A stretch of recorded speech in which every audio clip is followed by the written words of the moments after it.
भाजपचं आज अधिवेशन होतं शिर्डीमध्ये आणि याच अनुषंगाने शिर्डीमध्ये मोठी गर्दी जी झालेली पाहायला मिळते। काल शनिवार आणि आज रविवार, त्यामुळे भक्तांच्या मानदेळीसह जे अधिवेशनासाठी येणारे भाजपचे पदाधिकारी आहेत, आमदार आहेत, खासदार आहेत, ते देखील दर्शनाला यायला सुरुवात झालेली आहे। आणि काल जवळपास डझनभर जे मंत्री होते त्यांनी देखील दर्शन घेतलं होतं। त्यामध्ये राम शिंदे असतील, त्यासोबत राहुल नार्वेकर असतील, राम कदम असतील, त्यानंतर अनेक मंत्री जे होते दर्शनासाठी पोहोचलेले होते। त्यानंतर सायंकाळच्या वेळेस मुख्यमंत्री देवेंद्र फडणवीस यांनी देखील साई मंदिरात येऊन साईबाबांचं दर्शन घेतलेलं आहे। आणि सर्वच जे मंत्री असतील, खासदार असतील, त्यासोबत भाजपचे पदाधिकारी असतील, हे अधिवेशनाकडे आता जाताना दिसत आहेत।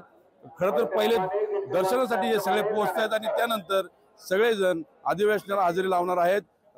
जवळपास 130हून अधिक आमदार जे आहेत भाजपचे ते शिर्डीमध्ये दाखल झाले आहेत, त्यासोबत खासदार आहेत भाजपचे, त्यानंतर सर्वच मंत्री आणि केंद्रातले आणि राज्यातले असे अनेक जे खासदार आहेत, मंत्री आहेत, ते या अधिवेशनाला हजर आहेत।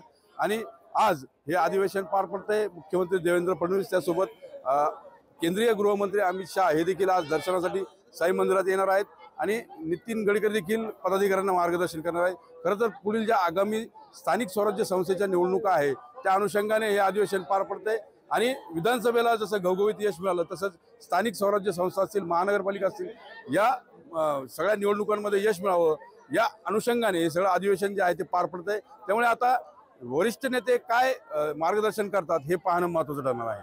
मनोज गाडेकर, TV9 मराठी, शिर्डी, अहिल्यानगर।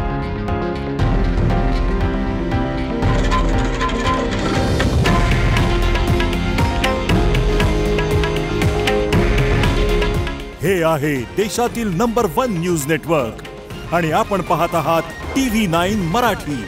काळजी तुमची, हित महाराष्ट्राचं।